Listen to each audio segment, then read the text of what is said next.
ಇನ್ನು ಯಲಹಂಕ ಶಾಸಕ ಎಸ್.ಆರ್. ವಿಶ್ವನಾಥ್ ಚಿಕ್ಕಬಳ್ಳಾಪುರ ಕ್ಷೇತ್ರದ ಟಿಕೆಟ್ ಪಟ್ಟನ್ನು ಸಡಿಲಿಸ್ತಾ ಇಲ್ಲ. ಶತಾಯಗತಾಯ ಟಿಕೆಟ್ ಪಡೆದುಕೊಳ್ಳಲೇಬೇಕು ಅಂತ ಹಠ ಹಿಡಿದಿದ್ದಾರೆ.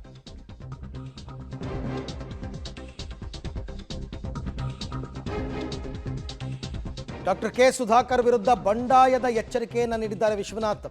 ಇನ್ನೂ ಟಿಕೆಟ್ ಅಧಿಕೃತವಾಗಿ ಘೋಷಣೆ ಆಗಿಲ್ಲ, ಆದರೂ ಸುಧಾಕರ್ ಬೆಂಬಲಿಗರು ಬ್ಯಾನರ್ ಹಾಕಿಕೊಂಡಿದ್ದಾರೆ. ಇದೆಲ್ಲ ಸರಿಯಲ್ಲ.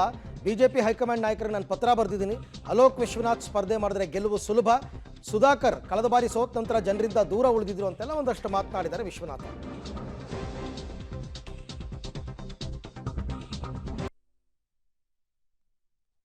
ಎಲ್ಲರಿಗೂ ಇರ್ತಕ್ಕಂಥದ್ದು ಅಲೋಕ್ ವಿಶ್ವನಾಥ್ದೇ ಘೋಷಣೆ ಆಗ್ತದೆ, ಗೆಲುವು ಖಚಿತ ಅಂತಕ್ಕಂಥ ಭಾಳ ಅತ್ಯಂತ ಉತ್ಸಾಹದಲ್ಲಿರ್ತಕ್ಕಂಥ ಸಂದರ್ಭದಲ್ಲಿ ಬೇರೆ ಬೇರೆ ಕಾರಣಗಳಿಂದ ಈಗೇನಾದರೂ ಅಭ್ಯರ್ಥಿಯನ್ನು ಬದಲಾವಣೆ ಮಾಡಬೇಕು ಅಂದರೆ ಅಲೋಕ್ ವಿಶ್ವನಾಥ್ ಅವ್ರಿಗೆ ಆಗಲ್ಲ, ಈ ಥರದ್ದು ಆಗೋದು ಬೇಡ. ಯಾಕಂದರೆ ಯುವಕ ಇದ್ದಾನೆ ಮತ್ತು ಅವನಿಗೆ ಭಾಷೆಯಲ್ಲಿ ಹಿಡಿತಾ ಇದೆ, ಅವನಿಗೆ ಆಂಗ್ಲ ಭಾಷೆ ಇರ್ಬೋದು, ಹಿಂದಿ. ಅವನು ದೆಹಲಿಯ ರಾಜಕಾರಣಕ್ಕೆ ಸೂಕ್ತವಾದಂಥ ಒಬ್ಬ ಯುವಕ. ಆ ದೃಷ್ಟಿಯಿಂದ ನಾವು ಮತ್ತೊಂದು ಸರಿ ಮನವಿ ಮಾಡ್ತಕ್ಕಂಥದ್ದು, ತೀರ್ಮಾನವನ್ನು ಯೋಚನೆ ಮಾಡಿ ತಾವು ತಗೊಳ್ತೀರಿ ಅಂತಕ್ಕಂಥ ನಮ್ಗೆ ನಂಬಿಕೆ ಇದೆ. ಕೊನೆಯದಾಗಿ ನಾನು ಮೊನ್ನೆ ದೆಹಲಿಯಿಂದ ಬಂದಾಗ ವಿಮಾನ ನಿಲ್ದಾಣದಲ್ಲಿ ಒಂದು ಮಾತನ್ನು ಕೂಡ ಹೇಳಿ. ಈ ಬಗ್ಗೆ ಮತ್ತಷ್ಟು ಮಾಹಿತಿ ನನ್ನ ಕೊಲೀಗ್ ಮುದ್ದುಕೃಷ್ಣ ಅವರಿಂದ ಪಡ್ಕೊಳ್ಳೋಣ. ಮುದ್ದುಕೃಷ್ಣ, ಎಸ್.ಆರ್. ವಿಶ್ವನಾಥ್ ಅವರು ಕಳೆದ 3 ದಿವಸದಿಂದ ಮಾತನಾಡ್ತಾ ಇರೋದನ್ನು ನೋಡ್ತಾ ಇದ್ರೆ ಹೈಕಮಾಂಡ್ನಿಂದ ಅವರ ಪುತ್ರನ ಬಗ್ಗೆ ಏನು ಒಲವು ವ್ಯಕ್ತವಾಗಿಲ್ಲ, ಡಾಕ್ಟರ್ ಸುಧಾಕರ್ ಅವ್ರ ಬಗ್ಗೆ ಆಸಕ್ತಿ ಇದೆ ಅಂತ ಅನ್ನಿಸ್ತಾ ಇದೆ. ಹಾಗಾಗಿ ಈ ಥರದ ಮಾತುಗಳೆಲ್ಲ ಬರ್ತಾ ಇದೆಯಾ ಇವ್ರ ಬಾಯಿಂದ ಅಂತ?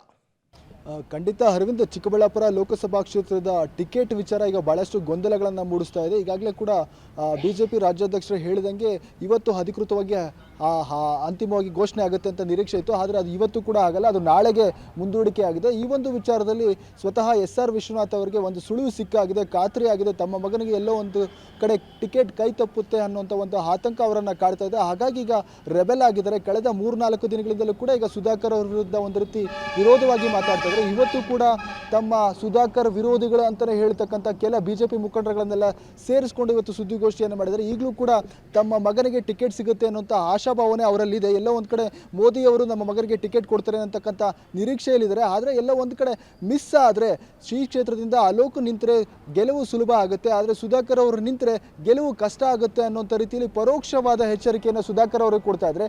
ಒಂದು ವೇಳೆ ನಮ್ಮ ಮಗ ಇಲ್ಲಿ ಗೆಲ್ಲಲಿಕ್ಕೆ ಸಾಧ್ಯ ಆಗಲೇ ಇಲ್ಲ ಅಂತಂದರೆ, ಒಂದು ವೇಳೆ ನಮ್ಮ ಮಗನಿಗೆ ಟಿಕೆಟ್ ಕೈ ತಪ್ಪುವುದೇ ಆದರೆ ಆ ಕ್ಷಣದಲ್ಲಿ ನೀವು ನನಗೆ ಟಿಕೆಟ್ ಕೊಡಿ, ನಾನು ಇಲ್ಲಿಂದ ಸ್ಪರ್ಧೆ ಮಾಡೋದಕ್ಕೆ ತಯಾರಿದ್ದೀನಿ, ಲೋಕಸಭಾ ಚುನಾವಣೆಗೆ ನಾನು ನಿಲ್ಲೋದಕ್ಕೆ ಎಲ್ಲ ತಯಾರಿಗಳನ್ನು ನಾನು ಮಾಡ್ಕೊಂಡಿದ್ದೀನಿ. ಹಾಗಾಗಿ ಈ ಕ್ಷೇತ್ರ ಗೆಲ್ಲುವಂಥ ಕ್ಷೇತ್ರ, ಸುಧಾಕರ್ ಅವರಿಗೆ ಕೊಟ್ಟು ಇಲ್ಲಿ ಸೋಲೋದು ಬೇಡ, ಗೆಲ್ಲುವಂಥ ಕ್ಷೇತ್ರವನ್ನು ಬಿಜೆಪಿಗೆ ಉಳಿಸಿಕೊಳ್ಳುವಂಥ ಪ್ರಯತ್ನವನ್ನು ನಾವು ಮಾಡೋಣ. ಹಾಗಾಗಿ ನಾನು ಈ ಕ್ಷಣದಿಂದಲೇ ಕೂಡ ಎಲ್ಲ ತಯಾರಿಗಳನ್ನು ಮಾಡ್ತಾ ಇದ್ದೀನಿ.